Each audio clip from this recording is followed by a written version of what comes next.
Welcome back. Your Saturdays just got a whole lot better, I can only imagine, because the chat is back. Saturday morning chat. It's been months. I think October was the last one since we last did this, since we last joined you on a Saturday morning for a chat. Saturday morning chat. Nick and Ethan, we're back. And before we get into anything today, very quickly, just want to say this episode is dedicated to the late, great John Clayton, who passed away yesterday. Huge figure in the Pittsburgh media scene. Almost went to Duquesne because I was told that he taught a class there. Just very influential, not only in Pittsburgh media, but ended up being influential in national media. Grew up with him, watching him on SportsCenter in what my opinion is the best This Is SportsCenter commercial, where he has the top half of him in the little suit jacket and he rips it off, undoes his ponytail, has the Slayer t-shirt on and yells, "Mom, I'm done with my segment," and then starts eating Chinese food, I believe it was. But yeah, just a huge loss. And Ethan, it's weird seeing people that we used to watch in the mornings on SportsCenter before school pass away. Obviously, Stuart Scott had some very well-known health issues, but it's kind of putting things into perspective, seeing some of the people that I think we both idolized starting to pass away. Oh, most definitely, and I mean, yeah, those are some of the guys that like you said, we've watched growing up, and to see them, now pass, it's very sad to see, and just when I saw that last night, I was like, oh my gosh, like I didn't, I didn't think it would be, this soon, and it's just difficult to take in and everything, especially with some like we're in the field that we want to pursue, and that's the field that they were in. So it really just it's just it's tough to see. Yeah, for sure, Ethan. And, there's no good way to segue out of that, but obviously, thinking of his family and all his friends and all of his colleagues at ESPN. But now we move into March Madness because we join you again in a very wild time in the sports world. March Madness, NFL free agency really stepping up. I think hitting a home run, for lack of a better term, and pun intended, because baseball now has a condensed free agency period, it feels like, with the lockout ending. We're going to get into all of that. But first, as we mentioned, March Madness. Ethan, you were there in the Pittsburgh games yesterday. Tell us what that experience is like. Ah, As he yawns. sorry, That's great. sorry, Great to see. sorry. I yawned because the games were just it was bad. It was bad. I'm sorry. They were not up to what I was expecting. With the 7-10 Loyola Chicago Ohio State game, I thought that game was going to be the best one of the day. So I was coming into it with very high expectations, and what we got? We got a crap fest of turnovers and this, that, and the other. So I mean, that was a letdown, and I was disappointed with that. And then you got Villanova and Delaware. That game was a little bit more entertaining. Villanova played extremely well. They looked very, very good. It looked like they could, make a deep run in this tournament. Obviously, it was against Delaware, who was a 15 seed, but they still looked very strong there. But overall, even though the first game was disappointing and didn't get the whole March experience, with that Illinois Chattanooga game, I didn't go to that second session, but it was just nice to be there. It was my first time going to a March Madness event and a March Madness slate of games, so that was a very good experience to take in. Now, I had a question. Obviously, we're looking into going Sunday. The way ticket prices are going up rather than down, I'm not sure that's going to happen. Right. Uh, do you have to buy a ticket for each individual game, or you just go and you're in there? You just buy one for like a session. So like Friday had two sessions, so you can get you can buy either for session one or session two, or you can just buy a whole day package. I don't really know how the prices all break down with that one. But then like for Sunday, there's just one session, so you just buy the one session and you get to watch two games. So it's two games per session, any way you put it. Well, I think I'd be remiss to not ask you about Sister Jean. Was she in your vantage point yesterday? Did you I see could the legend? not. I could not see her. No, the way our seats were, I could not see her. I think she was. So we were up on top. So I think she was like down below, like under, like in that little. I don't know what you call it. The little. I call it a moat, like how it wraps around the stadium like that. So she was kind of in like the moat, if you want to call it that, sitting around there. But I saw some pictures. She, she looked disappointed, which was sad. I know we have differing takes on Sister Jean, but just to be in her, you know, you could feel the vibes raining off Sister Wow, Jean yesterday. the vibes of the Obviously, Lord. obviously, for Loyola Chicago, it didn't pan out the way those fans wanted it to, but it was once again a hell of a season. Drew Valentine is one hell of a coach to take. He's a young coach, and I think he's the youngest coach in Division I hoops. And in his first season, take the Ramblers back to the NCAA tournament for I believe, second consecutive year. 3 out of the past 4 years they've been in it. So it's just very impressive. And he has a very, very, very bright future with Loyola. And if he were to go elsewhere, that's another option. And I know that you alluded to the fact that I'm a big, I don't want to say hater, because I feel like that would condemn me to hell by saying I hate Sister Jean. But I'm not on the bandwagon the way others are, especially yourself. Will this be a top sports moment for you, knowing you were in the same building as Sister Jean? I wouldn't say top sports moment for me. If the game was, like your typical high intense March Madness game, maybe. But this one, it was sloppy. It was sloppy. But the experience was like the vibe, the experience was still there. It was a great time. Just didn't get the whole game experience that I was craving as I sit on my couch and watch these year after year. Did you at least get some good merch? It's on the pricey side, Nick. I wasn't gonna drop $40 on a T-shirt. I'm sorry. I just couldn't do that to myself. Well, it is a money machine. A It money is. machine it is. It is. It is. Getting into the tournament as a whole so far, obviously Kentucky lost, which was a huge deal to those boys at St. Peter's, who I saw a TikTok of someone walking down their campus, which is literally just one side of the road in Jersey City, I believe it was. So that was pretty amusing. But a wild tournament it's been. Duke went out and got a big lead early. I think it went back down to single digits even at a point, and then they obviously pulled away, but did not cover the spread because they let the one Fullerton player just run in and dunk the ball on their last possession with 4 seconds left, much to the chagrin of Big Cat from Barstool. A lot of other close ones. Iowa lost, of course. Illinois had a scare yesterday. Ethan, what have you made, though, of the tournament so far? I think once again, it's all about the madness. Like you said, a lot of upsets, and just it was an intense first day. Second day didn't really live up to the big upsets, the high intensity games, at least in the beginning part of the day, and then it started to pick up as the day progressed. With Notre Dame winning with the upset there, and then the Miami USC game was also a very, very, very good game in the afternoon window. So I think just getting to see these teams that you would think have no shot against higher seeds, or even if you're a Power Five school getting into the tournament and don't really have any expectations, getting a win there. I think one game that I have to pinpoint is the Battle of the Mid Majors on Thursday night of Murray State and San Francisco. We don't see that at all. It's a battle of the mid majors in the March Madness tournament. So I thought that was a great game. I mean, obviously it went into overtime.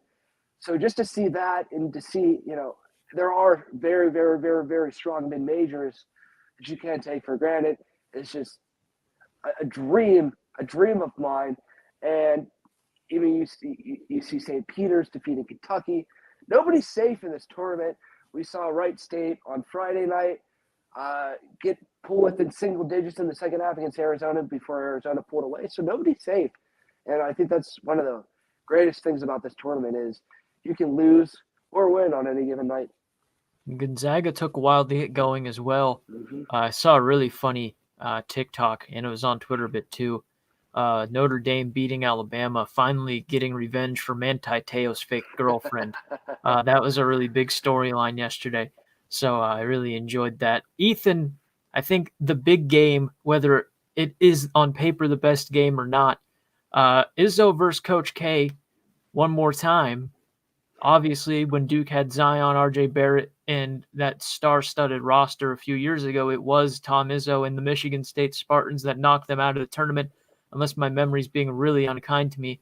But Ethan, what do you make of this game this time around? Your fingers are crossed, but I can honestly say I'm not sure what you're hoping for. I'm hoping for a good game. Michigan State went into both teams really. I know we talked about this last night a little bit. Both teams had a rough end to their regular seasons and postseason tournament. And then you saw last night Michigan State was able to defeat Davidson in a very, very, very good game. And then Duke was able to handle Cal State Fullerton pretty easily. So I'm just hoping for another duel, another competitive battle between these two behemoths of coaches. And that's really all I'm hoping for. I think both teams have potential to really make a deep run now. I mean, Michigan State, they're a 7th seed, but if they string together, if they put together a win here against Duke, they could make it, to the Elite Eight if possible, if things pan out for them the way they hope it would. But for Duke, it's Coach K's last run, so Coach K's last go around. So, I think everything's on the table here, and it should be a very, very, very good game. And I think the really interesting thing about Duke in these last few weeks is starting with that North Carolina game. I think the magnitude of the Coach K situations hitting all of these players, and you look at a lot of them and you're going to go, okay, these guys are going pro, especially like Paulo Banchero. I don't know if I've said his name right at all this season. I think Duke's one of the only teams I've watched, and I still don't know if I'm saying his name right. And, a lot of those players are going to have the pressures of going into the NBA and everything associated with it. But I think the magnitude of this legendary figurehead in not only Duke basketball, but college basketball is leaving. And I think that all set in that North Carolina game at Cameron. And they just looked very weird, very poor shot selection down the stretch, blew a big lead defensively, looked like they had no answers to Leaky Black. And I don't know his name, but the mountain man looking white guy with the headband that they have. Just really, I'm sorry. For anyone that needs an excuse, I work nights most times, so I watch games, but they're on mute, and that's putting it lightly in terms of attention to detail. But, I mean, they had no answer for those two, and I think the pressure really hit them, and then obviously in the ACC tournament, they just scraped by a couple games before losing to Virginia Tech, who was the 7th seed in the ACC tournament.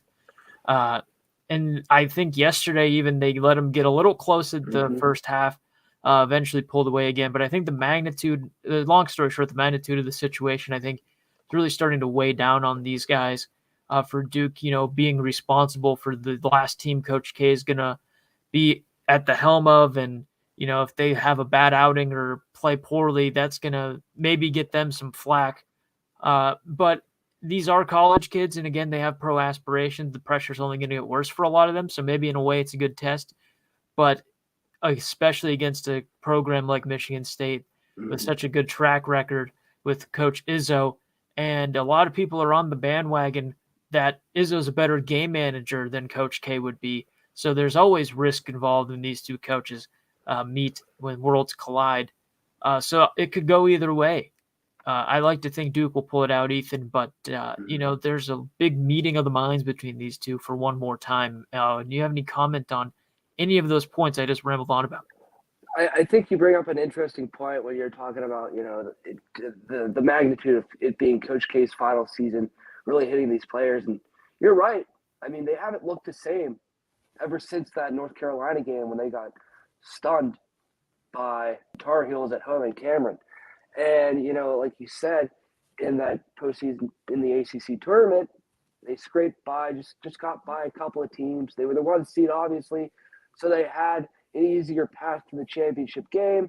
And then they meet Virginia Tech, and Virginia Tech beats them pretty easily in that game.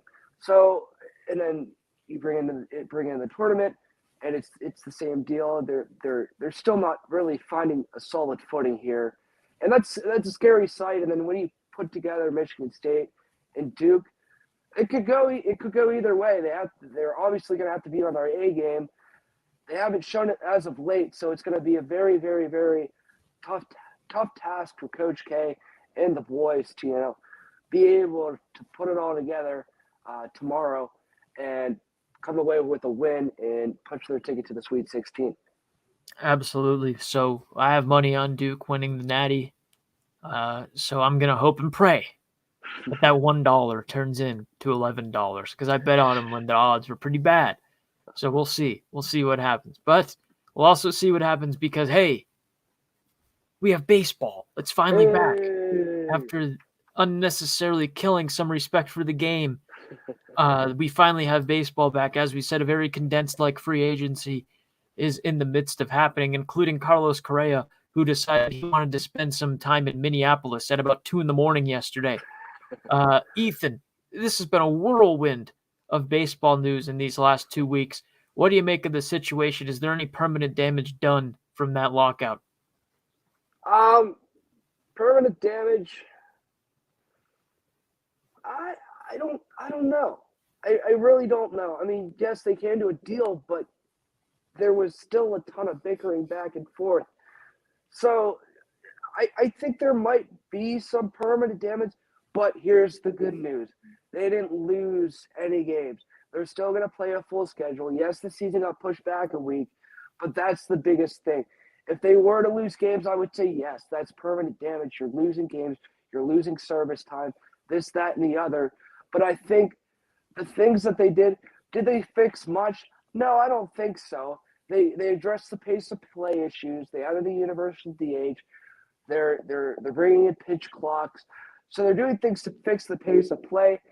As long, in my eyes, yes, there's some problems with contracts and money in baseball, but to not lose any games after a 96-day lockout is probably the best thing that I think the players and owners could have thought to happen there. But as you talk about free agency, it's been a very, very, very exciting week and a half now, and just it was slow to start off.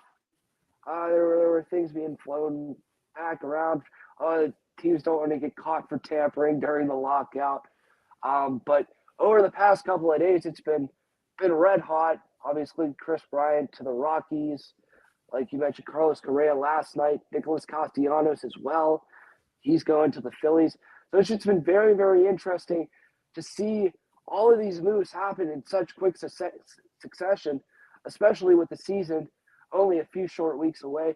So it's just been very interesting to see this, quick spring training happen and players getting ramped up to speed and everything.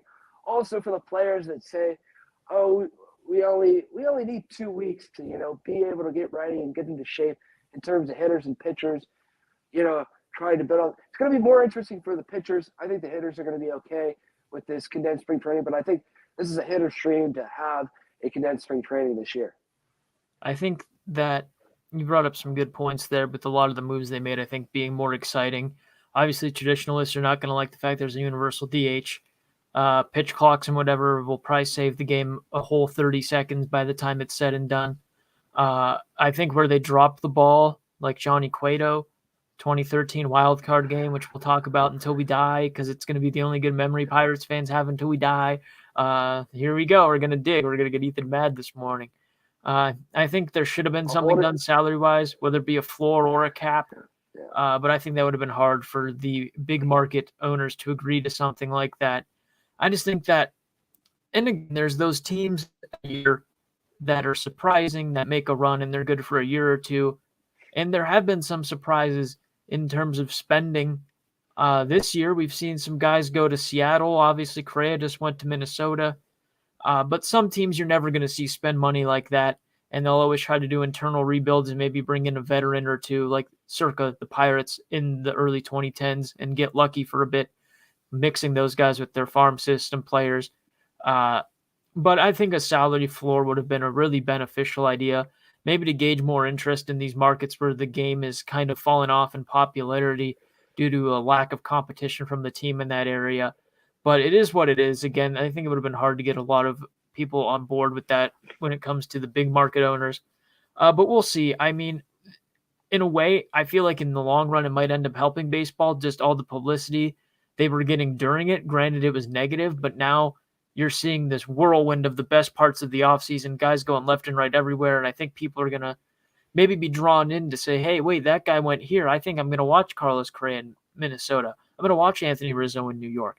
I think there's going to be a lot of that. Kenley Jansen going to the Braves. I mean, there's a lot of just really weird moves that maybe on paper you wouldn't have expected to happen, especially given track records with those players against certain teams. And I think it can help the game, maybe reinvigorate some interest in the sport.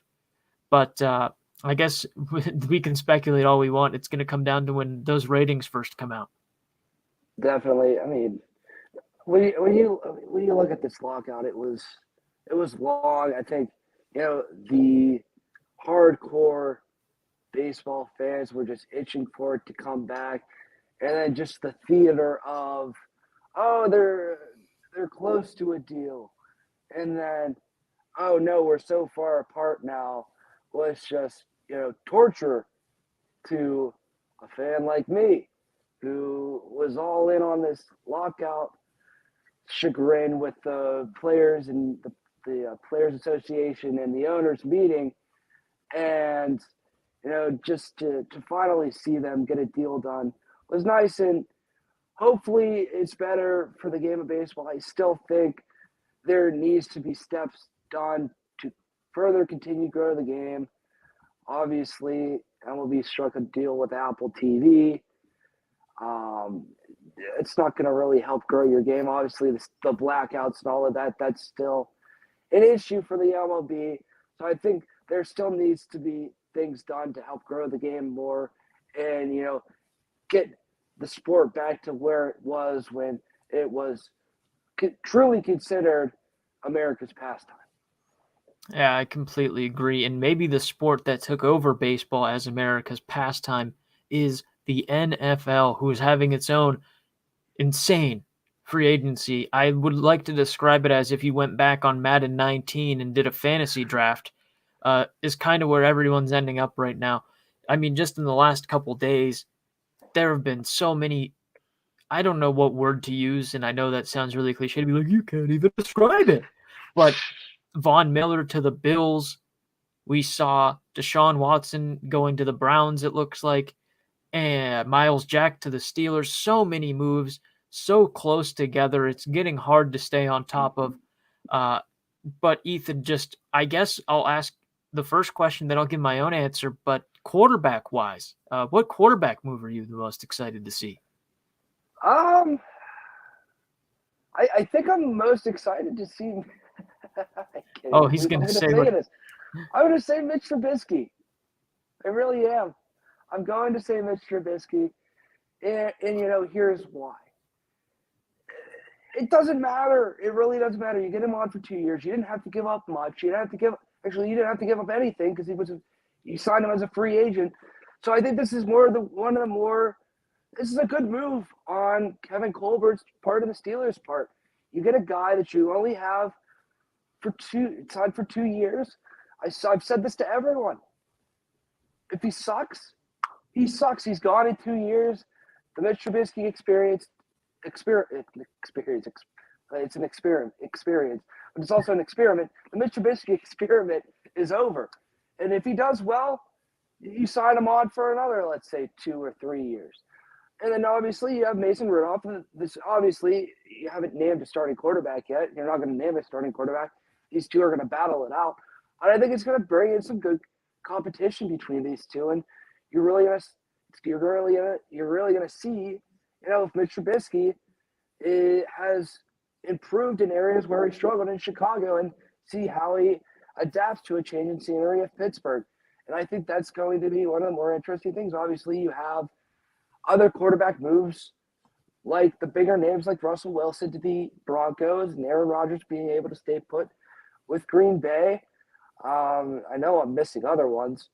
What else am I missing, Nick? What other quarterbacks am I missing? Bridgewater went to Miami, I believe. Bridgewater to Miami, yep. Wentz went to the Washington Commanders. The Commanders, yes. And there's probably even more. I've just been fixated on my answers, so I've been thinking of that. Yep. But but that's probably one of the more interesting things that I'm looking at, because obviously Steeler fans, they don't know. I don't think anyone knows what they want at this point. But if you're the Steelers now, you can draft O-line in the first round. You don't have to worry about getting a rookie quarterback and taking a high risk on that guy. So I think it's a good move overall for the Steelers, and they still have a ton of cap space to still spend and tinker with as the weeks go on in free agency. So it's going to be very interesting. Yeah, I'd agree. And Mitch Trubisky, obviously, you're Steelers fans, but I'm a Pittsburgh Maulers fan right now. USFL season, baby. I think Mitch Trubisky, the experiment, is exactly that, an experiment to see, is this going to work? He didn't really do anything last year. He got in a couple times behind Josh Allen. Maybe he learned something from the quarterback that's younger than him, Josh Allen. But, this guy has a winning record as a quarterback. He got memed on a lot in Chicago, mostly because of Barstool people. But, who's it going to hurt? He's mobile. We have a quarterback that can move around in the pocket. Maybe we invest in a line. We've seen investment in the line. They've made some moves already. Some have been good. Some have been a little shaky because of, pass protection wise, and some of them not having the best track record in terms of pass protection, which is where they really need it. But the Steelers are investing. It looks heavily in a defense right now with guys like Myles Jack helping in that middle inside linebacker position. So we'll see. We'll see what the Steelers do around Mitch Trubisky, because that's just as important as whoever's taking the snaps, is who's around him on that offense, and defensively, can he get help too? And the Steelers are doing what they have never really done in my lifetime, and from what I've understood talking to older Steelers fans in anyone's lifetime, and that's going outside and bringing in free agents. Usually they like that homegrown talent, or they trade for it, but rarely do they ever go out in free agency and start spending money to bring in people that weren't part of the culture to begin with, and they're finally doing that. But I'm most excited to see what Aaron Rodgers does now that his boy Davante Adams is gone.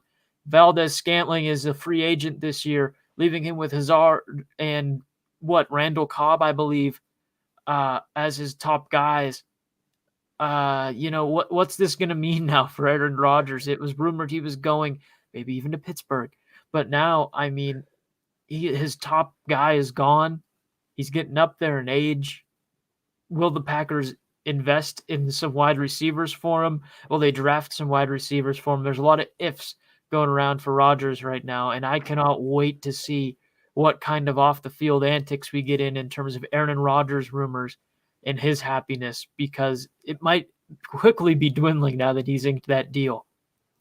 I just don't get it. I really don't get it. I don't, because wasn't the whole, I was talking to my roommate who's a Packers fan on Thursday when this all happened, and I'm like, wasn't the whole idea of Rodgers staying, was that because Davante Adams was going to stay and he would have Davante Adams with him for this next year and hopefully the years to come? Like, that's what I thought as someone looking into this. I was like, oh yes, he's going to stay with Green Bay to stay with Davante, and they're going to be all happy, hunky dory. But am I missing something here? I would assume that he signed with a pretty good inclination that Adams would be back. I find it hard to believe that he would have signed under the impression Adams would probably not be back. Mm-hmm. Yeah, I mean that it's just puzzling to me, and now it's just a waiting game to see what Rodgers has to say about the move, because I don't think he's really said much over these past couple of days. So I just can't wait till training camp rolls around and he starts his theater once again. Can't wait for that. Speaking of theater, Baker Mayfield obviously requesting a trade, writing a long post that no one read in full, and now Ethan is mocking him. Baker Mayfield, perhaps one of the only players to ever play through an injury because he wanted to help his team, and the fan base just grew to resent him for it. So he would maybe take the cake on my next question to you, which is which free agency move are you most excited to see?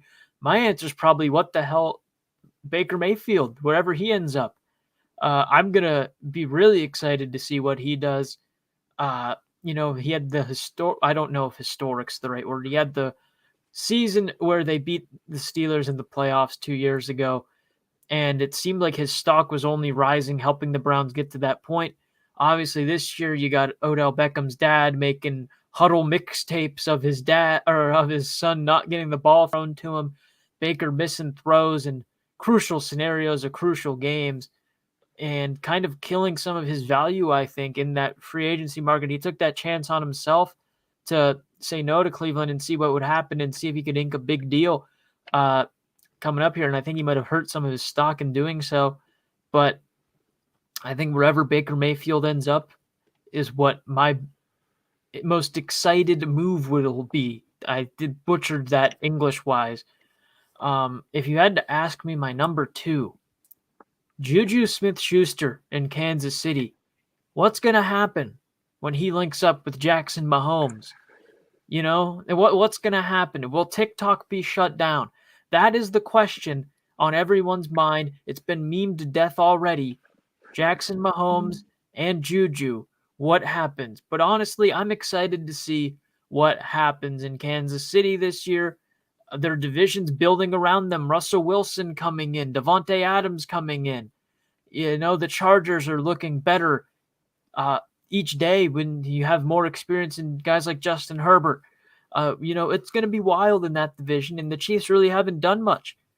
So we'll see. We'll see what happens. I hope there's good juju for them. Pun intended. Ethan, favorite free agency move that you're going to keep an eye on? Yeah, I think Baker's an interesting one, just because I know I'm a Steelers fan, but I don't really think he's had. He got the playoff win in Pittsburgh, but he really hasn't had a solid career other than his rookie year. So and he's not really needed around the NFL. So I don't think he's wanted by a lot of teams. So it's going to be interesting to see what happens there. So that's the one that I'm most interested in. Also, what the heck are the Browns doing signing DeSean Watson to a fully guaranteed deal worth, $230 million or something like that? I thought it was 256, but that might be wrong. That might have been something else. Even more if it's that. Just destroy, light your whole cap on fire. Why don't you? That just destroys your whole cap right there.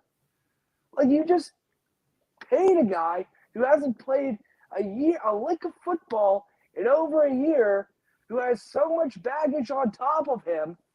Yes, there's no charges pressed right now, but there's so much baggage on top of him.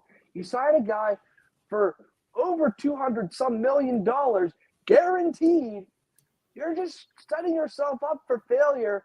Maybe not this year, and in years to come. Now, Watson, I think he's better than Baker Mayfield at this point from the last time he played, but it's not something like an Aaron Rodgers-esque player who's solidified himself in the league. Watson's only been around a couple of years, and he hasn't really shown that he can play well in these big moments. So really, my hands are flying now because I just was shocked that a deal like that was made with Watson, especially after, I think they say they were out of the running on Thursday or something like that. Yeah, and then So, Schefter did a really weird tweet where it was like, the Browns. Yes, it is the Browns. yeah, it was just all puzzling, and you know, the Bronze are being the Bronze once again, and I love it. I'm here for it. I'm not going to get into a pissing match with you this morning, but I think DeSean Watson was well on his way to becoming one of the best quarterbacks in the whole league. That solid arm mobility, uh, I I think he was a very large reason the Texans were competing and made that playoff appearance 2-3 years ago, whenever it was at this point. Um, I think he might have been top 5, maybe in the league at the time he left. My brain is mush. It's too early to be doing critical thinking. But I worked until 11:30 and didn't fall asleep till like 3, so there's my excuse.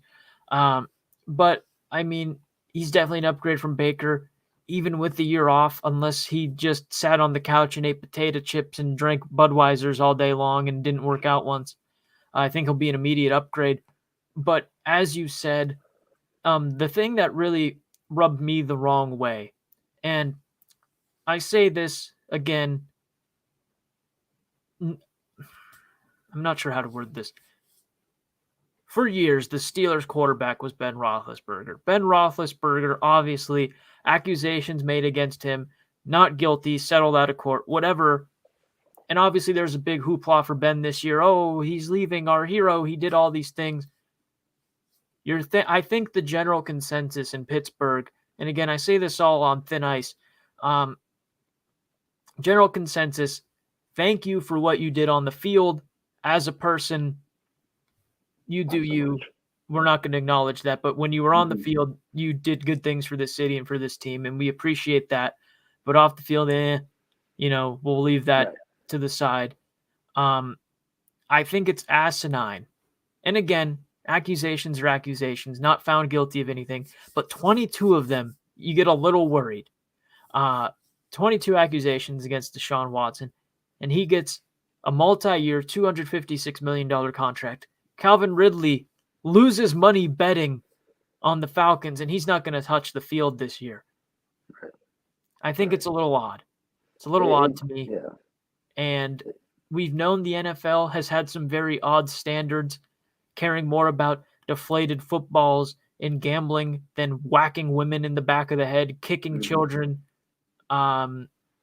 This is just the icing on the cake, I think, in these scenarios, especially the political climate we're in right now, where, we're supposed to be getting on top of these sexual assault allegations and just these heinous things that are happening. And we're supposed to be seeing the people that allegedly do these things finally getting the hammer brought down on them.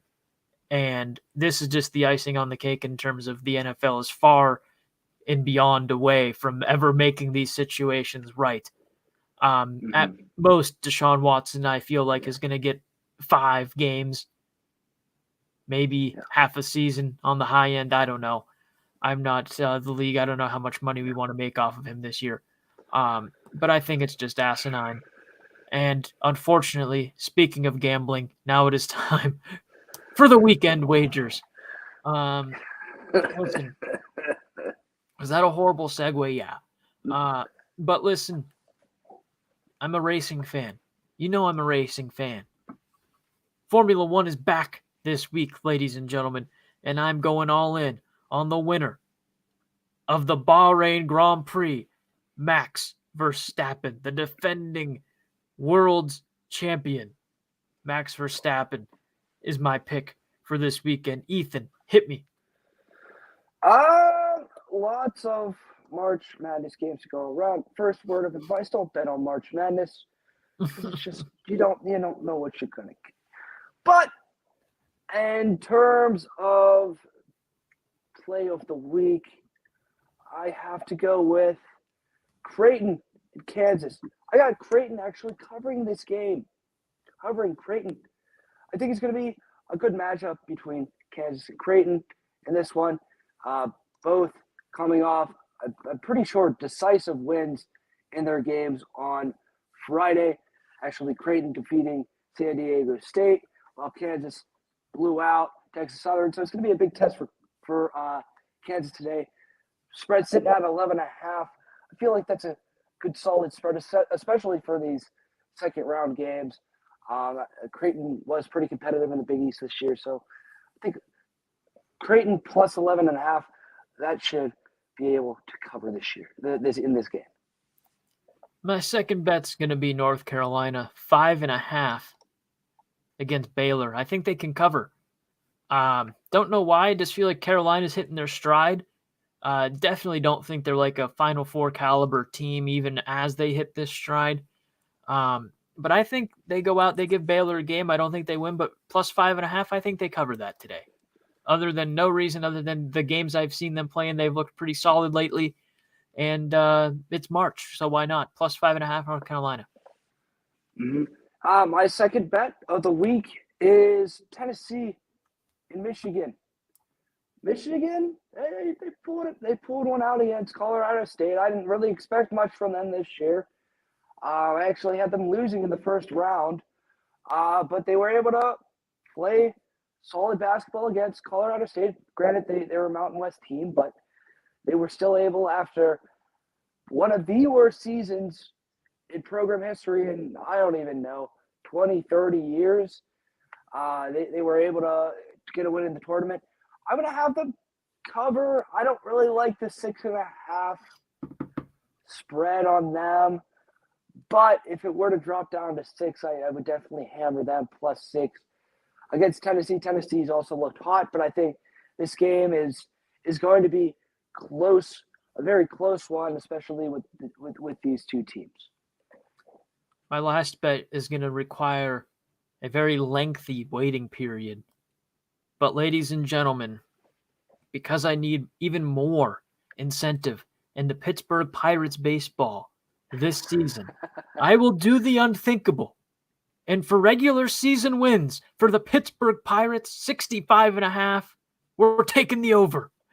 We're going to take the over. Yeah! On the Pirates, 65.5 wins. They get the 66, 67 if you ask me, just for old Nicky here. Thank you. Nick, my final bet of the day, spring training baseball. I don't even know if you could bet on this. The spring training baseball, Pirates, Blue Jays. No runs will be scored in the first inning. Happy spring training. It's back. No runs will be scored. It's spring training. Nope, not going to happen. Going to have some solid days, solid first innings from the arms. So no runs in the first inning. That's my guarantee of the weekend. Wow. Well, we hope that this was a good way to start your weekend. Saturday morning chat is back. We're going to try to do this as many weeks as we can, obviously changing work schedules, life schedules. Ethan, being a young sports journalist, may be on the road covering stuff for RMU. Me being a young media professional in my entry-level job. Sometimes that comes first, believe it or not. Getting that cheddar before coming here for all 5 of you that tune in, which we do appreciate as much as we joke. But it's great to be back. We'll be on our ball, on the ball, not on our ball. More so as we continue doing these more. As always, here at Stranded Sports, we pride ourselves as people of faith. And there's a drive to left field by Castellanos, who is now in Philadelphia. But no, we like just casual sports discussion. It's just friends talking. Don't come here if you want deep analytical hits. We're just here shooting from the hip like a Clint Eastwood movie. Ethan, any final words for the people? No, March Madness has just gotten started, so should be a good slate of games this weekend. Once again, so glad to be back. Thank you for everyone who tuned in to listen to Nick and I just go back and forth talking about sports, because we don't really see each other that much as often as we would like to. So it's nice to talk once again with Nick and, be able to talk about sports with my good pal once again. Wow. Wholesome ending. Ladies and gentlemen, this has been Saturday Morning Chat. Mom, we're done with our segment.